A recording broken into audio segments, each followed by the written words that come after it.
AEW reportedly releases multiple talents in a mass cut after evaluating its roster. We'll let you know which names have been let go by All Elite Wrestling. What was the backstage reaction in both WWE and AEW to CM Punk's explosive interview yesterday with Ariel Helwani on the MMA Hour? We'll let you know the details and reactions to that. The Rock and Roman Reigns stand tall on the WrestleMania Go-Home edition of Monday Night Raw last night. Bo Dallas / Uncle Howdy's return to WWE television has been teased at the conclusion of the recent Bray Wyatt documentary on Peacock. Clash at the Castle is coming back and it's coming to Scotland. We'll let you know when and where. An update on how to win the Undisputed Tag Team title match at WrestleMania this weekend. Roman Reigns is set to induct Paul Heyman into the Hall of Fame. The Rock is set to induct his grandmother into the Hall of Fame this weekend as well. Details on why Tony Schiavone missed the recent episode of AEW Collision. The full card for both nights of WrestleMania 40 has been revealed. Johnny Gargano gives an update after an injury scare last night on Raw. Plus, more celebrity appearances have been confirmed for WrestleMania 40.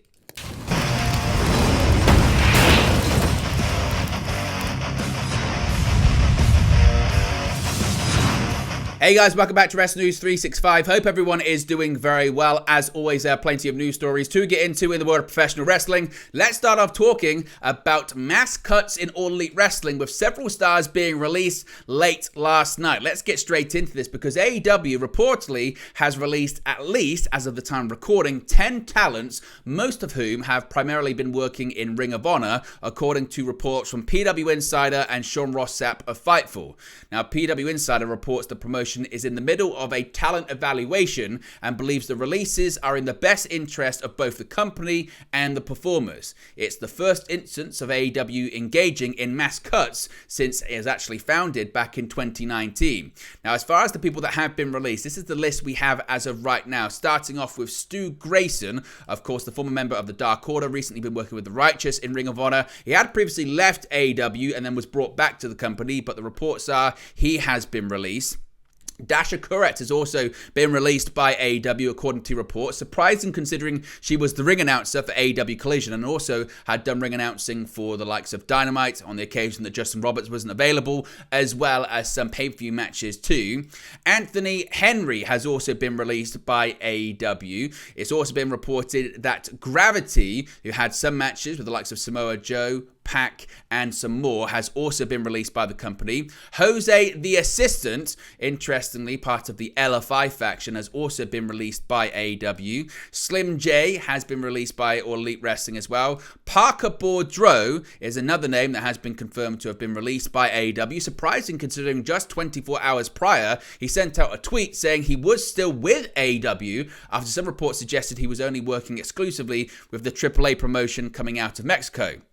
Jora Joel has been released by All Elite Wrestling as well. And finally, the boys, who had been part of the Dalton Castle storylines in Ring of Honor, actually part of an ongoing Dalton Castle storyline with Johnny TV, set to culminate at Supercard of Honor this coming week, have also been confirmed to have been released by All Elite Wrestling. Now, when it comes to these cuts, as I mentioned, some were more surprising than others. Grayson was one of AEW's originals, signing alongside Super Smash Bros. Partner Evil Uno as the first recruits for the Dark Order. As I mentioned, Grayson's contract expired in May 2022, but he was brought back in March of 2023. Dasha was brought in AEW in 2019, where she did Spanish commentary and ring announcing. She also made her in-ring debut for the company when she teamed with Rachel Ellering in the AEW Women's Tag Team Tournament Cup back in 2020. Perhaps the most surprising release is Henry, who was one half of the Workhorsemen alongside JD Drake and was actually set to be part of the ongoing AEW World Tag Team Championship tournament before breaking his jaw in March. AEW CEO Tony Khan was said to be high on the tag team. Drake wrestled as a singles competitor on the March 30 episode of Collision, losing to Kyle O'Reilly. The boys, as I spoke about, were part of an ongoing storyline on Ring of Honor programming involving the upcoming Supercard of Honor match between Johnny TV and Dalton Castle as well. These mass cuts comes on the heels of AEW signing 3 massive free agents in the form of Will Ospreay, Kazuchika Okada, and Mercedes Moné. So what do you think of the news of these cuts? Are any of them any surprising to you? Is it a case of Tony Khan going back on his word? Previously he said he wasn't going to be releasing talent, he would honor their contracts.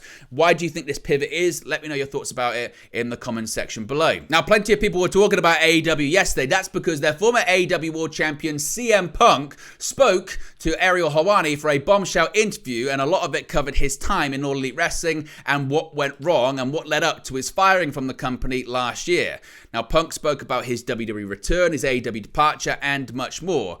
Now, according to Sean Ross Sapp of Fightful Select, in relation to the Jack Perry CM Punk story, Fightful have been told by those in AEW that the issue wasn't as much that Punk didn't want the glass to be used. Instead, it was that Punk had recounted the story to media and talent to the point where the disagreement went public after he'd had a similar grievances with other talent in the past. Now, Fightful have been told that his recounting of the original disagreement was accurate in the sense of Tony Schiavone went to him after Jack Perry was having disagreements with Schiavone, doctors and other agents and talent coordinators there as well. According to Sapp, several members of the AEW roster have posted tweets of support for the company during the interview. When Fightful reached out to one talent, they said it was more about supporting the company than anything. One supporter of Punk's in AEW said that the interview was bound to happen and that they personally hope that's the last they hear of it until hopefully one day fences are mended. Now, it's important to note that individual talent reactions don't reflect any outlet or any company that they're in. The WWE talent that Fightful reached out to were kind of all over the place when it came to their reactions. One talent said that they figured that Punk would answer the AEW questions before too long, even though there's an NDA in place for certain incidents, shall we say. Now, another talent said they actually preferred it to be this week in the hopes that most people just forget about it and move on to wrestling by the time the weekend rolls around, with the biggest pro wrestling event of the year, WrestleMania, set to take place this weekend. Quote, more than anything, what the interview showed was that this was preventable from all sides, said one veteran AEW talent. Quote, Punk is happy, AEW talent moved on, so hopefully everyone just learns from it and makes amends in the future, end quote. Now, there are some elements of a non-disparagement that those close to Punk confirmed was in place related to his AEW departure, so we'll have to wait and see how that plays out to see if there's any pushback from AEW or any sort of legal line that's drawn or things of that nature. Now, all that Fightful have heard of thus far in WWE has been so far so good when it comes to CM Punk. Those that Fightful have spoken to on the executive side of WWE didn't believe Punk really wanted to broach the subject of AEW yesterday, but knew it was likely going to come up at some point. They said that Punk isn't likely to be subjected to heavy media scheduled this week like some others in the company, as he's still recovering from his torn triceps injury. As reported previously, and we covered it here on the channel, there have been no subsequent issues between CM Punk, Seth Rollins, and Drew McIntyre after their segment last week that anyone's heard of anyway. Now, Punk confirmed that in addition to commentary, he was also set for the kickoff show for WrestleMania on both nights. A referee role was briefly mentioned backstage for the World Heavyweight Championship bout, but Fightful have been told because he wasn't cleared, it was quickly shot down. So after watching the interview a couple more times, after seeing the reaction on social media, what's your reaction to what Punk said yesterday? And do you think people will dwell on this, or because there's so much going on this week, people will move on pretty quickly? Let me know your thoughts about that too. Now let's go to Raw last night, the WrestleMania go-home edition of the show prior to the spectacular event in Philadelphia this weekend. World Heavyweight Champion Seth Rollins and his tag team partner for Night 1 of WrestleMania 40, Cody Rhodes, took a beating at the hands of the final boss and the undisputed WWE Universal Champion Roman Reigns on Monday's edition of Raw. Now earlier on in the night, Rollins challenged Bloodline member Solo Sikoa to a Bloodline Rules match to main event the show after first challenging The Rock and Roman Reigns. Rollins and Sikoa's match was hard-hitting and involved all types of weapons, including tables, the ring steps, and steel chairs. The pair fought back and forth for a while before the inevitable bloodline interference took place in the form of Jimmy Uso, who came down to help beat down the champion. He was followed by his brother and WrestleMania opponent Jey Uso and proceeded to battle him back. The Rock then headed down to the ring to attack Rollins like he did to Cody Rhodes the previous week. As The Rock stared down Rollins, Cody Rhodes' music hit and came to his rescue. Despite supposedly not being medically cleared to be there that evening, Rhodes attempted to hit a rock bottom on The Rock on the announce desk, but Roman Reigns came out of the crowd to save his cousin. He hit a Superman punch on Rollins, followed by a spear to Rhodes. The show then went off the air to The Rock and Roman Reigns brutally beating their Saturday opponents with The Rock's weight bout. The Bloodline took turns whipping them with the bout, and The Rock and Reigns were still standing over their handiwork in the ring as the broadcast faded to black. What did you make of that, and how excited are you for the WrestleMania Saturday main event? Now, a bit of an update when it comes to Bo Dallas, Uncle Howdy, as he's been known more recently on WWE programming, because we could be set for an Uncle Howdy WWE TV return. Now, a major update has emerged on a potential return for Bo Dallas after Bray Wyatt's documentary premiered yesterday on Peacock. The documentary premiered on Peacock and had a very interesting ending where a lantern was shown with someone saying run, and then a silhouette was shown. You can see the silhouette on the screen right there. Now, when it comes to this, by all accounts, this was a tease for a possible Dallas return to WWE television. Now, at the end of the newly released Bray Wyatt documentary, there is a familiar sense of imagery. In the signature ominous Bray Wyatt style, there is a video that is likely hinting towards the future. There's a lantern that pans out before hearing a voice saying run. We then see the silhouette of the figure, which you can see right there, and some good news about that is on the way. WWE sources have told Fightful it's a teaser for Bo Dallas's eventual return. Now, Fightful do stress they don't know when that will be, but that it was a deliberate inclusion. Fightful also haven't heard or learned what a return could look like as of yet, whether he'd be Bo Dallas, whether he'd be Uncle Howdy, whether he'd be something different. We'll have to wait and see. Now, one WWE rep noted to Fightful months ago that they didn't want to rush Dallas back after the untimely passing of his brother, Wyndham Rotunda, obviously known also as Bray Wyatt. Dallas has remained under WWE contract since 2022, so if we get any more details on that in the future, we'll let you know. But what did you also make of the documentary? Let me know your thoughts and reactions to it in the comment section below. Now, big news when it comes to UK wrestling fans today, because Clash at the Castle is coming back and it's coming to Scotland. WWE has announced that the 2024 edition of Clash at the Castle will take place in Scotland. In their press release, WWE has disclosed that the premium live event will take place on June 15 at Glasgow's OVO Hydro venue. They also announced that WWE SmackDown will also head to the same venue on Friday, June 14. WWE President Nick Khan, in his statement, called the Scottish fans the loudest, craziest, and most passionate in the world. Quote, "We are excited to bring both Friday Night SmackDown and Clash at the Castle Scotland to our amazing fans in Scotland at the Hydro in Glasgow this June. The world will see that this is one of the UK's best venues, and Scottish crowds are some of the loudest, craziest, and most passionate on the planet," said Khan. Clash at the Castle will be the first premium live event to take place in Scotland, and is one of 3 premium live events announced for Europe this year, with the other 2 being announced for Backlash in France on May 4 and Bash in Berlin in Germany on August 31st. Now, this year's Clash at the Castle will be the second iteration of the event, with the first taking place in 2022 in Cardiff, Wales. That show, incidentally, was headlined by a Scottish star, Drew McIntyre, who lost to Roman Reigns. The 2022 edition of the show was hugely successful, not just for WWE, but for also the local economy, as almost £22 million was added to the Welsh economy. WWE's current roster has several Scottish stars, apart from Drew McIntyre, who has been included in the promotion, maybe signaling that he is set to re-sign with WWE, but it also includes the likes of Nikki Cross, Piper Niven, Isla Dawn, and Alba Fyre, to name a few, who may feature on the show in their home country. Now, a bit more details when it comes to the Undisputed WWE Tag Team title 6-pack ladder match at WrestleMania 40. Now, it was confirmed by Michael Cole on Raw last night that at WrestleMania 40, both the Raw and SmackDown Tag Team Championships will be on the line in the 6-pack Tag Team ladder match. Thusly, all 4 bouts are set to be hanging above the ring, with Cole confirming that once one set of bouts have been pulled down, the match will continue, saying the match will go on until the other sets of bouts have been pulled down as well, with it seeming like certainly the Undisputed Tag Team titles are set to be split into separate titles for each brand for the first time since May 2022. In theory, one team could still claim both sets of titles, but we'll have to wait and see. So do you think this is WWE's plan to split up the titles, and who do you think leaves with what coming out of WrestleMania? Now, some Hall of Fame news here, because we now know who will be inducting Paul Heyman into the WWE Hall of Fame class of 2024. After much speculation on who will induct Heyman into the Hall of Fame, it was announced on a backstage segment on Raw that Roman Reigns will do the honors. As Reigns and Heyman were leaving Raw, The Rock questioned where he was going. Reigns said he was going to write a speech because he would be inducting the wise man.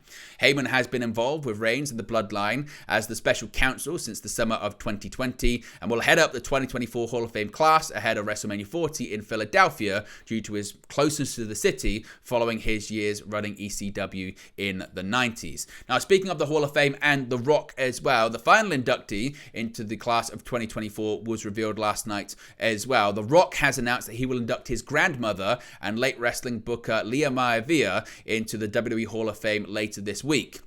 The final boss disclosed on social media that his grandmother, whom he called a trailblazer and one of the first female promoters, will be part of the 2024 class of the WWE Hall of Fame.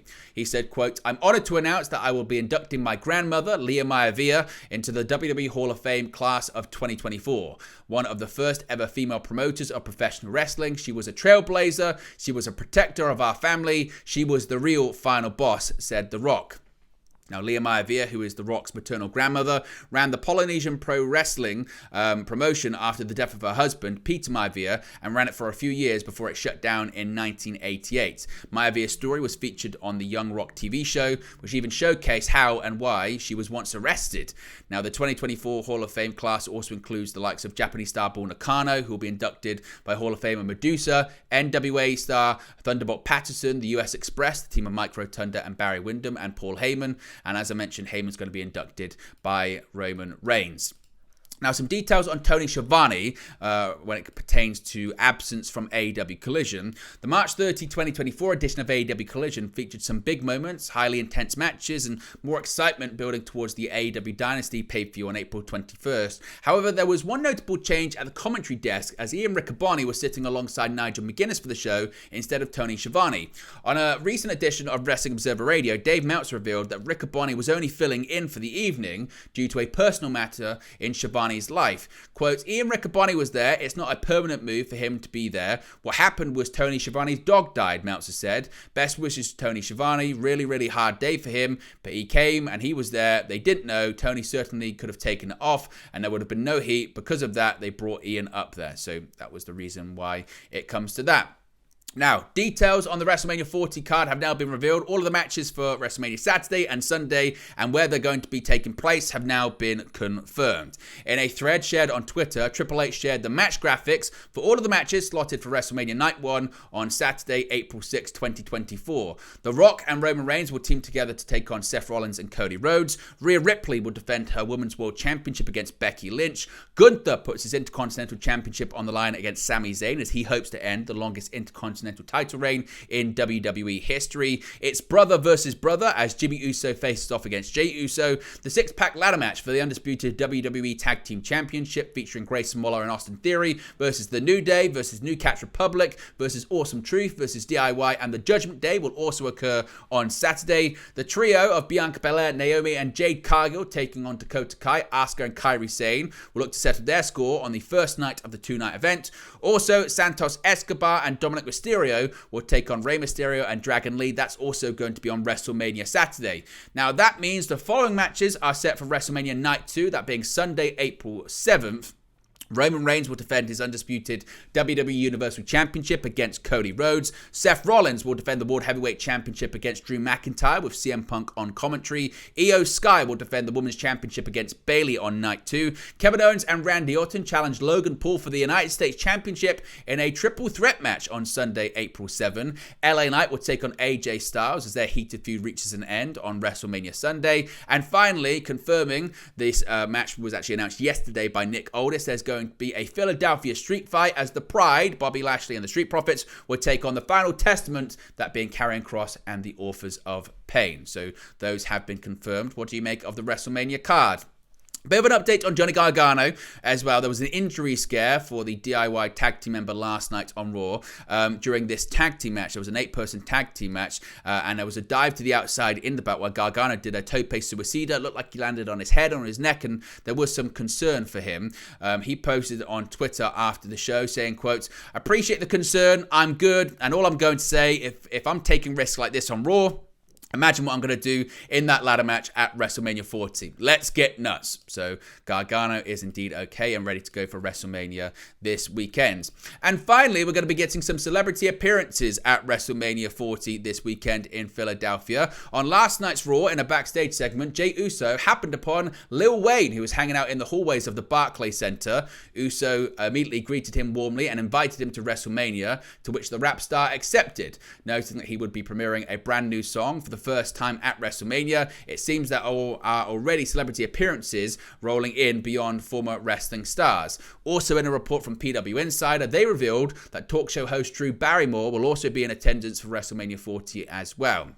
Elsewhere, rumors persist there could be an appearance from other WWE stars like Stone Cold Steve Austin and or John Cena, after a tease from last week's Raw was noted as well. So we'll have to wait and see how that one plays out. But there you go, guys. This latest pro wrestling news for you. Be sure to smash a like on the like button. Be sure to subscribe bottom right hand corner. As always, let me know your thoughts in the comment section below, and I'll speak to you again very, very soon. Hey guys, thank you for watching, listening, streaming, or however you come across this video today. Be sure to click on the video on the right there to watch our next video, or click the bottom there to subscribe, or the bottom right hand corner. Thank you very much, and I'll speak to you again very soon.